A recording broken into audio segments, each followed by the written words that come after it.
আগ্নেয়াস্ত্র ও বিস্ফোরক উদ্ধার তৃণমূল বুথ সভাপতির বাড়ি থেকে। জানা যায়, দক্ষিণ চব্বিশ পরগনার ক্যানিং এর উত্তর আঙ্গাতপেরিয়া এলাকায় তৃণমূল বুথ সভাপতি আলাউদ্দিন তরফদারের বাড়িতে তল্লাশি চালিয়ে আগ্নেয়াস্ত্র ও বিস্ফোরক উদ্ধার করেছে পুলিশ।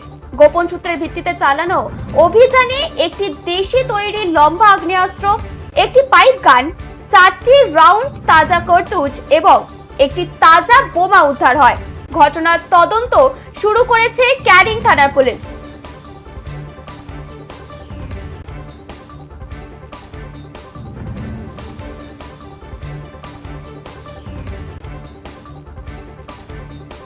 আপনাদের জানিয়ে রাখি, আগ্নেয়াস্ত্র ও বিস্ফোরক উদ্ধার হলো তৃণমূল বুথ সভাপতির বাড়ি থেকে।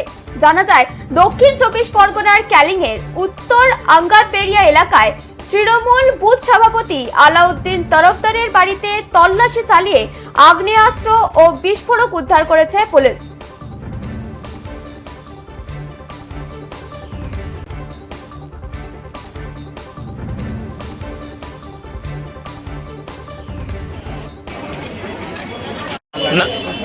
নাম কি আপনার? আলাউদ্দিন তরফদার। কি জন্য ধরলো পুলিশ? কি কি পেয়েছে আপনার কাছে? বড় বন্দুক, ছোট বন্দুক, একটা বোম। সব একটা করে? হ্যাঁ, আর কার্তুজ কটা পেয়েছে? 4 পিস। বাড়ি কোথায় আপনার? উত্তরঙ্গ দলীয় আপনি তৃণমূলের কোন পদে ছিলেন? বুথ সভাপতি। কত নম্বর বুথ? 159 পদ। কোন পঞ্চায়েত ওটা? হ্যাঁ, কোন পঞ্চায়েত? দিঘির পাড় পঞ্চায়েত।